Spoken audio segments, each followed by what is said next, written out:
しかし知りませんでした。村井という私の名字が韓国のある重要な歴史と深い関係があったという事実を。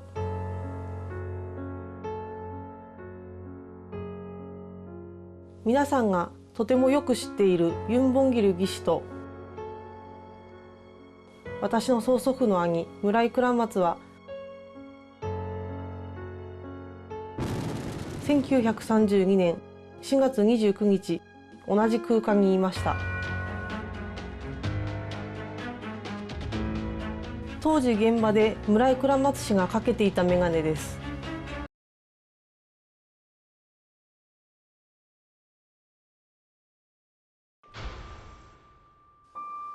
다큐 프라임 역사의 빛 청년 진행을 맡은 이순재입니다.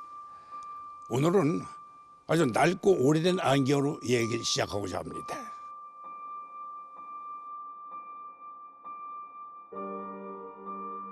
윤봉길 의사의 상하이 의거 당시 상하이 총영사였던 무라이 구라마스가 착용하고 있었던 것이랍니다. 1932년 4월 29일로 시간을 거슬러 올라가 보겠습니다. 그날은 일왕 히로히토의 생일, 즉 천장절이었습니다. 축하 행사 무대에 침략전쟁의 중요 인물들이 올라서 있었습니다.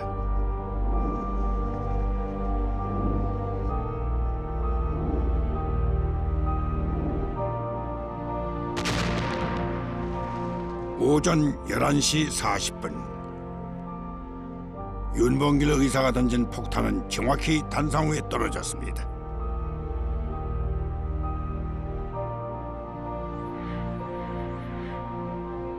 시라카와 총사령관 등 7명이 치명적인 부상을 입거나 사망했습니다. 중국의 100만 대군이 해내지 못한 일을 조선 청년 혼자 해냈다. 이후 중국 정부는 임시정부를 적극 지원하기 시작했습니다. 이렇듯 윤봉길 의거는 대한민국 임시정부의 위상을 바꿔놓았습니다.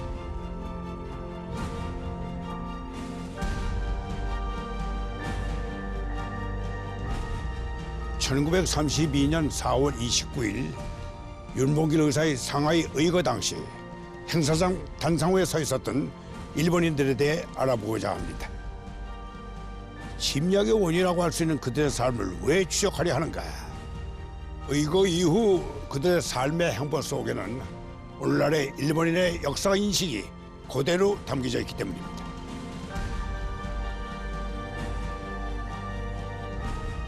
이 사람은 당시 상해 총사령관 시라카 요시노리 대자입니다.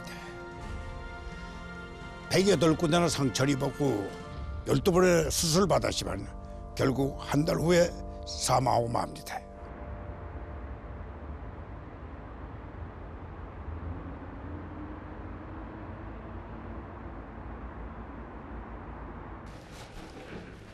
일본 전범들을 신으로 모시고 있는 야스쿠니 신사.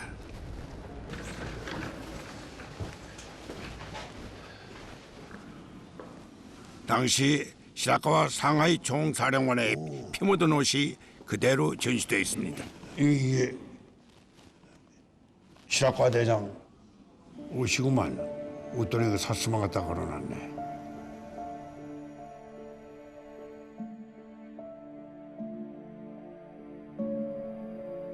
일본 군국주의 잔재가 그대로 보존되어 있는 셈입니다. 어떻게 보면 침략전쟁을 인정하지 않고 전쟁이 가능한 이른바 보통국가로 나아가고 있는 일본 정부의 역사인식이 골산에 담겨있는 상징물이라 할 수 있습니다.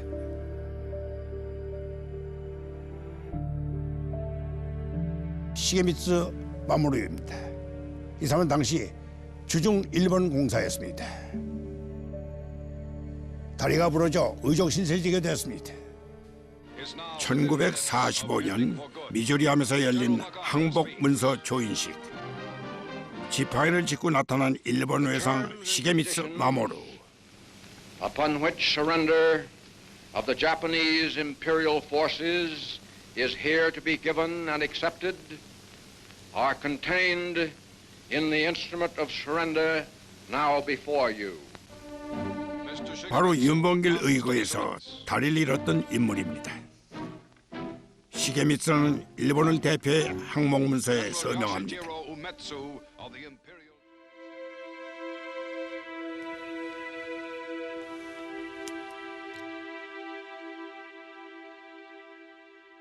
당시 왼쪽 다리에 파편상을 입었던 상하이 총영사 무라이 구라마츠입니다. 폭파 순간에 그가 썼던 안경이 지금 매헌 윤봉길 의사 기념관에 전시되어 있습니다. 그는 과연 그 후에 어떤 행보를 걸었을까요? 다음 날 수소문 끝에 한 제과점을 찾았습니다.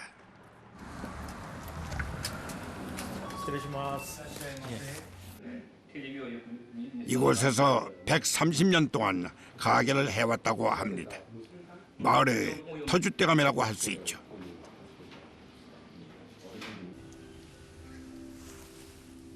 무라이さんをちょっと探しに来たんですけども、この町に村井さんっていらっしゃいますか？村井さんは桃川さんの社長さん、もともとの村井さん、あとそこの隣に弟さんのところで本屋さんやってた村井さん、今は多賀台にいるけども団地にね、あとはここのスタンドの村井さんとかたくさんいますよ。探している人って村井、倉松さん。倉松さん、はいはい。八戸市の市長や。はいはいはいはい。ああははは。どなたに行けばその方はわかるんですか？倉松さんのまあ子孫になる方が多賀台団地に住んでますけども、そこに行ってみたらどうですか？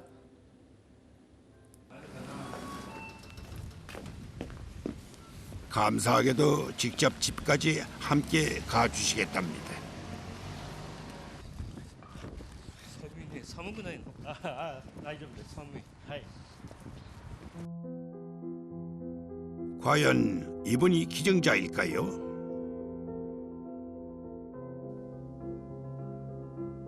무라이라는 문패가 눈에 들어옵니다. 기증한 대례복 사진을 보여드렸습니다. お母さんに聞いた方がわかるかな？わかる？僕を送ったのはうちの主人です。 기증자를 찾은 것 같습니다. 고시스님만 이러시면 남편 돌아가셨답니다. 그때 나오시는 할머니 사진을 유심히 봅니다.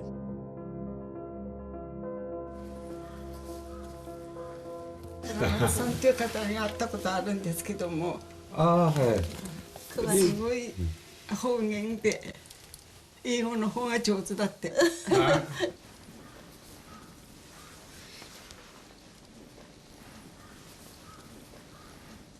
大礼服ですね。それ唯一知ってるのが、そうですね。家を継いだお母さん。 93살의 연세지만 기억이 정확합니다. 다양스럽게도 가족들이 취재를 허락했습니다. だって ラジオとされて。おばちゃんおばちゃんおばちゃん大丈夫おばちゃん 손녀 아야카 씨가 도와줍니다. この人です。この人おばあちゃん。この人は倉松さん。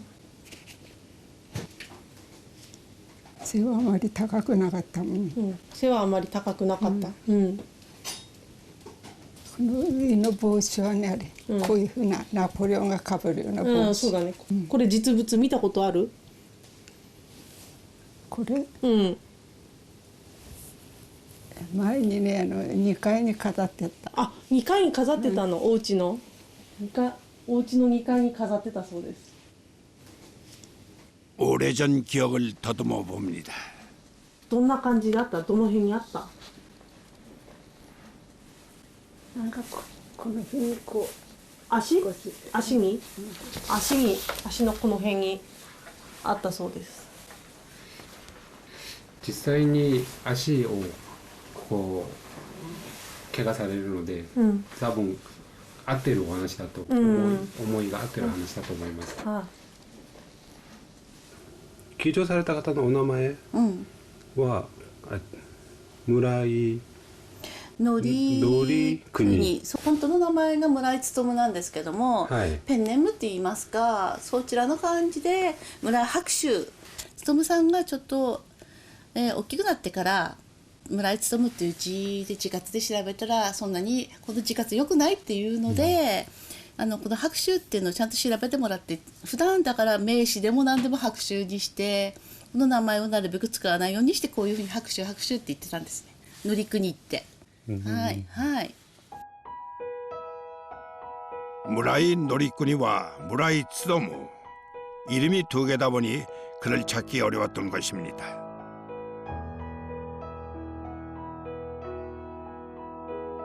그럼 もう主人がひとえに韓国に興味があったっていうそういうことですね。はい。興味本当にそういう歴史とかにも興味があって、人一倍韓国とか北朝鮮とか、台湾とかそういうアジア系のものに興味があったんだと思います。主人はとっても。はい。韓国語自体は結構もううちの父がもう読めたんですよ、父が。で、村井彩香ってハングルでこう書くんだよってちっちゃい頃に教わって。 사실 그녀는 선조 무라이 총영사가 한국의 독립운동가 윤봉길 의사와 깊이 연관돼 있다는 걸 잘 몰랐습니다. 本当にびっくりしたね。びっくりしたね。こんなことになるとは。本当に嘘だと思ってたから。すごいねお父さんね。まさかこんな風なつながりがお父さんが亡くなってから今も。父は私が11歳の時に亡くなったので、歴史的にこう韓国にその親族が関わっていたっていうこういう難しい話も聞ける機会がなかったので知れなかったって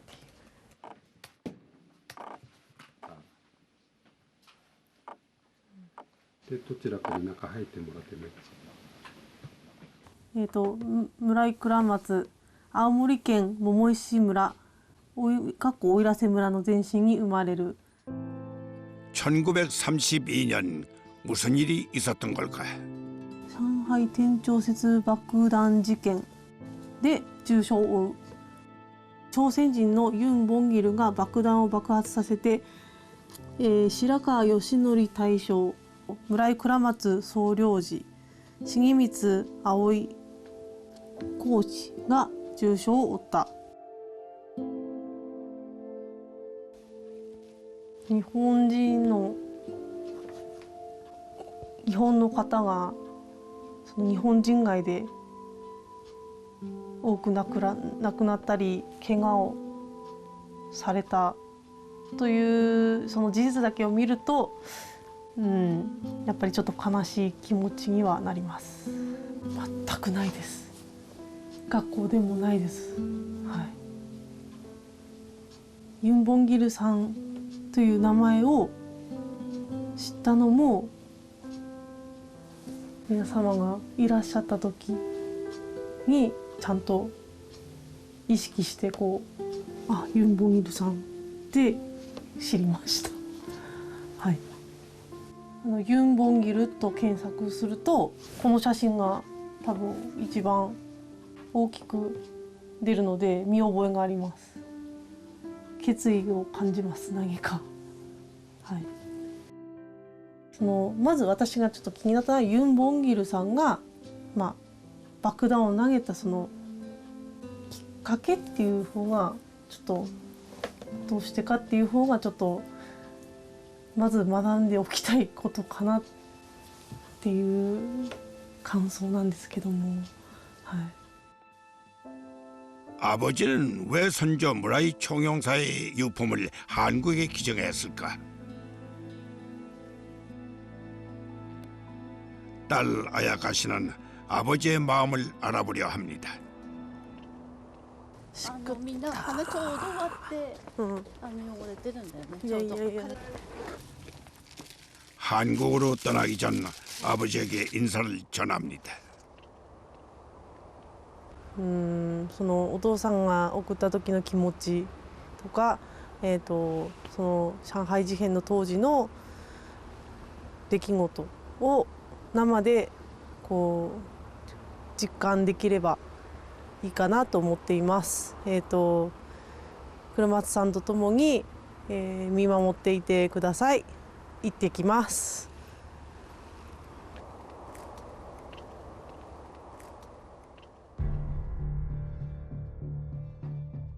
我が国は植民地支配と侵略によって多くの国々、とりわけアジア諸国の人々に対して多大の損害と苦痛を与えました。ここに改めて痛切な反省の意を表し、心からのお詫びの気持ちを表明いたします。奪ってしまったという事実をまたこの場でお聞きをして心から申し訳ない。 몇 차례 침략 전쟁에 대한 사죄가 있었습니다. 하지만 전범들의 위패가 있는 야스쿤 신사 참배를 하며 침략 전쟁을 부정하는 바람도 계속되고 있습니다.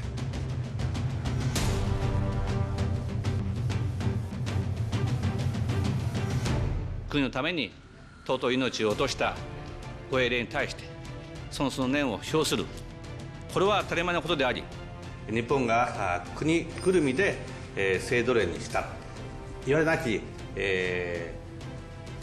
中傷がですね、今世界で行われているのも事実であります。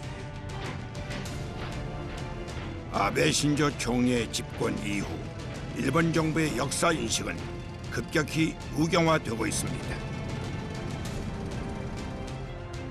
우려스러운 것은 이런 역사 인식이 혐한 시위와 민족 혐오로 이어지고 있다는 것입니다.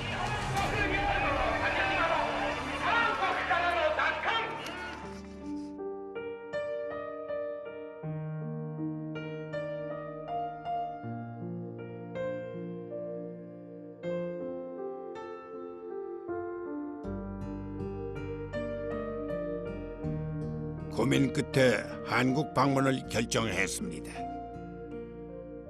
한국에 여행도 여러 번 왔지만 이번은 뭔가 긴장이 됩니다. 첫 방문지 독립기념관입니다. 한국의 독립운동 역사를 처음으로 대면합니다.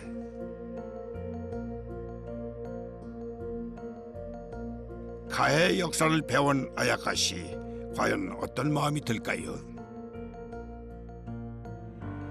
윤봉길 의사 전시관입니다.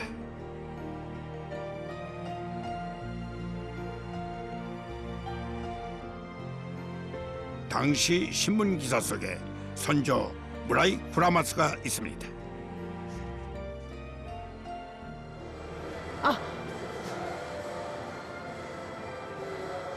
この中の一人ですよね。この中の一人ですよね。服装とか。これです。これですよね。この方です。誰ですか。村井倉松氏です。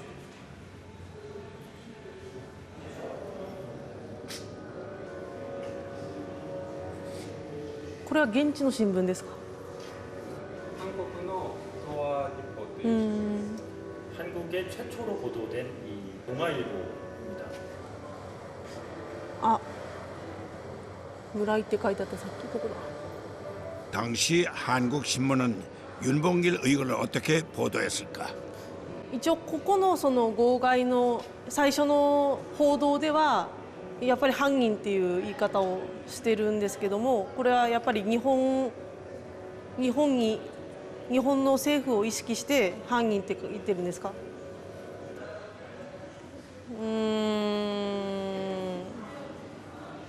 まあ正直なところ日本人の立場からするとやっぱり犯人テロリストという表現を使うかもしれないです。私だったら事実を伝えるとは思うんですけど、逆の立場、韓国の立場、事実だけを書きます。犯人とか書かずに、爆弾を投げたという表現を多分すると思います。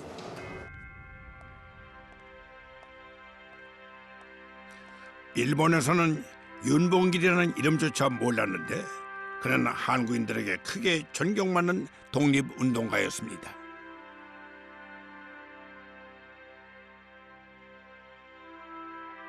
뭔가 심각한 표정입니다. 1932년 의거 당시 촬영된 실제 영상입니다. 사진으로는 봤지만 영상은 처음으로 봅니다. 일본인들을 향해 24살 한국 청년은 왜 폭탄을 던졌을까? 내내 그것이 궁금했습니다. 本当にユー・ボンギル氏が爆弾を投げた瞬間と人がこう倒れて周りが助ける様子とか、歴史が変わるというか、この変わる瞬間、投げられたこの瞬間でその韓国の独立に向けたその動きとか、あとはその日本に対する憎しみとかがもう感じられる、その一瞬で感じられたなと思いました。本当にドラマのようだけど本当に起きたんだなっていうのをこう痛感させられて、こうちょっと胸がこう苦しくなるというか、そういう映像だなと思いました。 일본인을 향해 폭탄을 던진 24살의 조선 청년 윤봉길. 그의 간절한 마음을 이제야 알 것 같습니다. 목숨을 바쳐서라도 나라를 되찾고 싶었던 것입니다.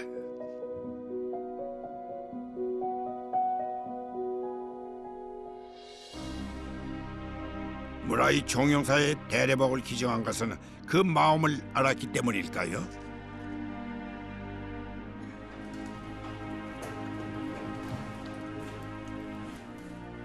(1992년) 아버지가 기증한 무라이 총영사의 대례복을 만나볼 시간입니다.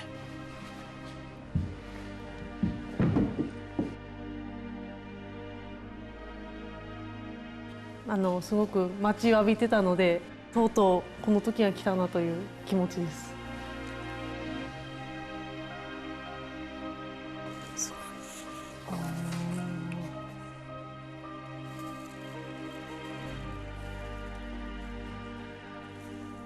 윤봉길 의거 당시 폭파의 순간 무라이 총영사가 착용하고 있었던 것입니다.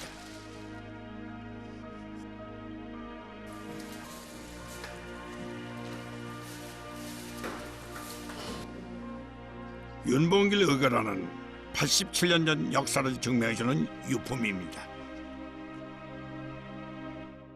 とうとうこれになったんですけれども、はい、どうですか？いや、なんかこう感激したというか、こうすごくこう胸が熱くなりました。はい。すごいな、すごいな。いや、すごいな。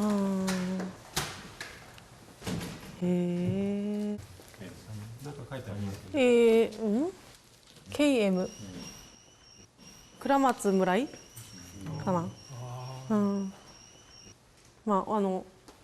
おばあちゃんの話、ナポレオンみたいな帽子ってずっとうちのおばあちゃんが繰り返して喋ってたんですけど、それくらい印象深い帽子だなと思いました。はい。 폭파의 순간 무라이 총영사는 다리에 파편상을 입었습니다. 하나가 있지, やっぱり.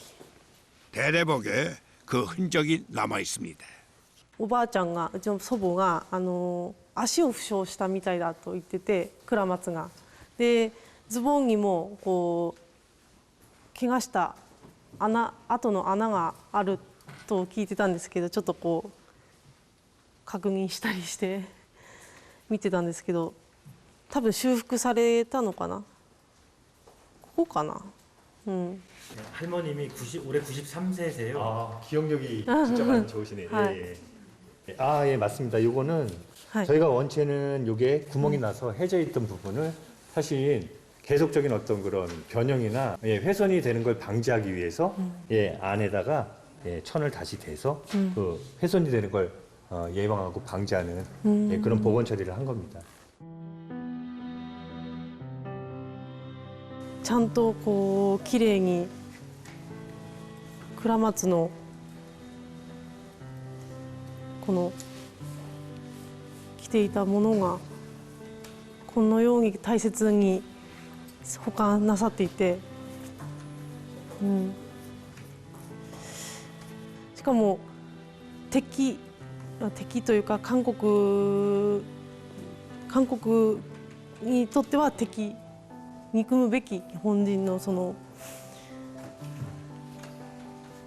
人間のものなんですけども、こんなにこう綺麗に保管していただいて本当に感謝の気持ちでいっぱい。 대례복을 한국에 기증한 이유를 알 것 같습니다. きっとその彼なりにそのユン・ボンギル氏の行動をなぜ爆弾を投げたかっていう背景もきちんと理解してその後こう後味悪く終わらせるのではなくて、ユン・ボンギル氏の意思もこう尊重して家宝であるその村井倉松の服を未来のために日韓のその未来のために寄付したんだなと思います。 이번 한국 방문을 놓고 참 많이 걱정했는데 이제 마음이 조금 놓입니다.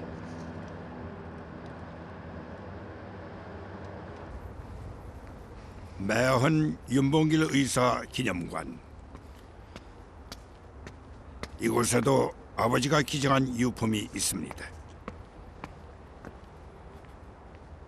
안녕하세요.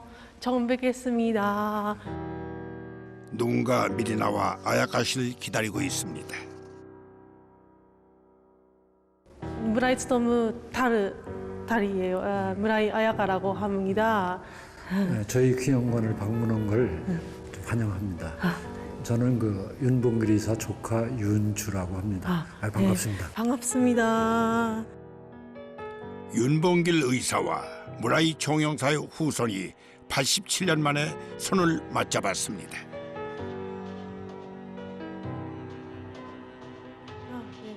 조선의 독립운동가 윤봉길 의사, 일제 외교관 무라이 총영사. 적대적 관계가 될 수밖에 없었습니다. 제일 유명한 사진, 일본에서도 제일 유명한 사진이에요. 우리나라 사람들도 윤 의사 이렇게 사진 보고 상당히 그 미남이다, 잘생겼다 이렇게 얘기를 하고 있습니다. 네. 그렇게 화해의 물꼬를 뜬 유품이 있습니다. 이게 바로 무라이 총영사가 당시 쓰고 있던 안경입니다. 이 자료가 이 안경이 매우 중요한 게 당시 그 1932년 4월 29일 윤 의사가 거사한 그 당시의 그 귀중한 이게 안경이 역사적 자료의 하나입니다. 근데 그 당시 자료는 얼마 없어요. 지금 남아있는 게. 그래서 저희도 상당히 귀중하게 역사적 자료로서 귀중하게 보관하고 있습니다. 1992년 아야카 시아버지가 기증한 무라이의 안경은 화해의 상징이 되고 있습니다.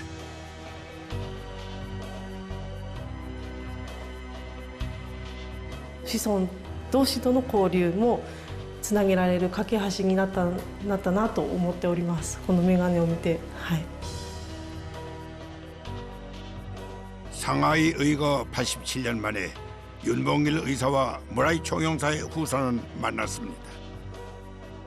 이 화해의 만남이 지속되기를 기대해 봅니다.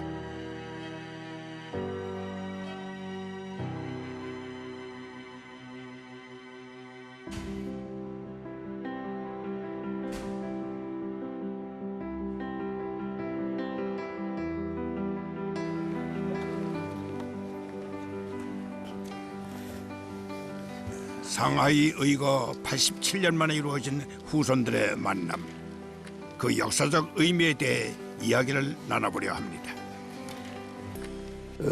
우리 아야카 씨는 이번에 오셔가지고 그 아버님께서 기증하신 그 총영사님의 그 유품들을 직접 보신 건데 그 감회가 어떠셨어요? 그 느낌이? 윤봉길氏のその上海事変のについてのその取材とかちょっとかなり緊張する内容、かなりすごく難しい内容をお願いしますって言われて本当に不安でした。記念館の方々が本当にこう感謝をしている、私の父に感謝している、だから本当にほっとしたというか来て分かったことがたくさんあって。 이사장님께서는 뭐 우리 동북아 역사 진화를 통해서 우리 한일 관계에서 항상 깊은 연구와 고민을 해오신 걸로 알고 있는데 오늘 이렇게 윤봉길 후손 윤주 선생님, 그다음에 우리 무라이 총영사의 후손이신 아야코 씨, 이 두 분의 만남의 의미에 대해서 어떻게 생각하십니까? 예.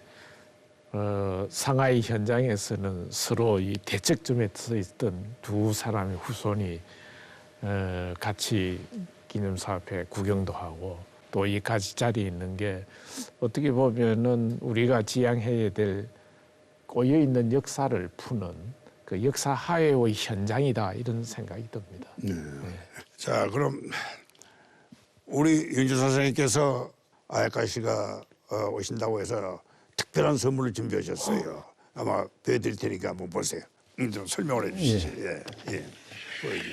그 아버지께서 기념관에 그 안경을 기증할 때 아버님이 쓰신 편지입니다. 그 친필입니다. 한번 읽어봐요. 오케이. 예, 네. 왜 일본이 아닌 한국에 무라이 총영사의 유품을 기증했을까? 편지 속에 답이 있습니다. 大韓民国ユーボンギル騎士記念館の皆様こんにちは。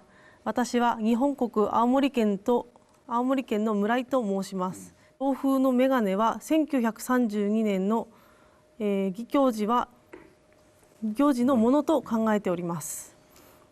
おめ閣下の行動は감사합니다。帰国では義教、日本ではテロ行為としてお互いの国民の認識は異なりますが、双方両国がこのようなことに将来ならないためにも長く次のことを忘れないでおきたいものです。ちょっと涙が出そうです。はい。多分うちの父のことをそんなにあまり褒めるとあれなんですけども、本当に先見の明があると思いました。韓国と日本の友好の架け橋にきっと彼は願って韓国に送ったんだと思います。そう感じました。はい。 유품을 기증하고 한 의미는 사단이 참 높은 뜻이다 이렇게 생각하고 우리 아야카 양은 훌륭한 아버지를 두셨네. 우리 서로도 감사할 일입니다. 이거는 참 윤봉글 의사의 호가 면이라고 하는 것도 알고 있었죠. 글쎄 그런 정도로 인식을 하고 이해하고 계시니까. 관심을 가지고 계셨던 거예요. 이건 참 그 후손으로는 더군다나 이게 참 결단을 하기 어려운. 그렇죠. 우리 같아도 잘 안 될 것 같아요. 일본인이 의사라고 표현하기도 참 의거라고 표현하기도 힘들고 또 각하라고 그 표현하기도 사실 힘든 거예요. 이거는 말 그대로 하면 정의로운 거사거든요. 그렇지.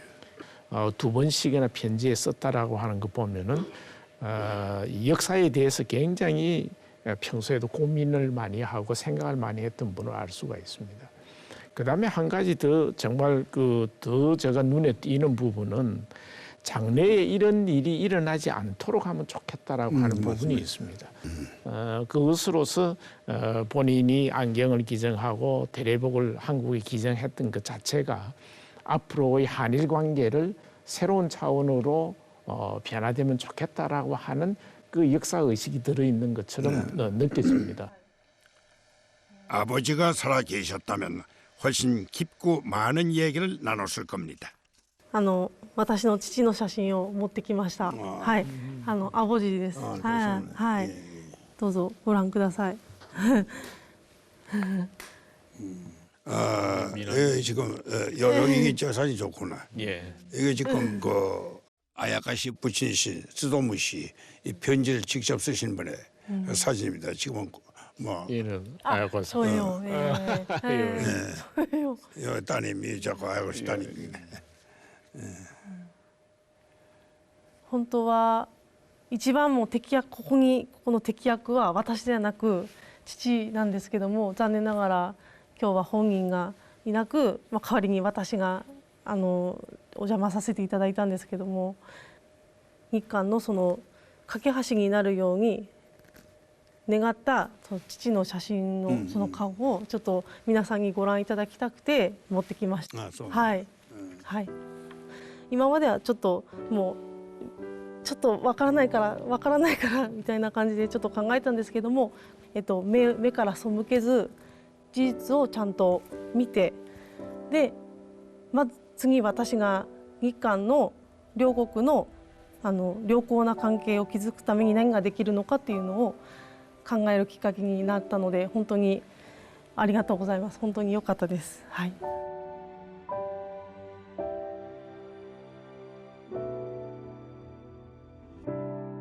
87년 전 윤봉길 의사와 무라이 총영사는 같은 공간에 있었습니다. 그로부터 60년 후 무라이 총영사의 후손이 한국의 대례복과 안경을 기증했습니다. 다시 27년 후 한일 양국 후손들의 만남으로 화해의 역사가 시작되고 있습니다.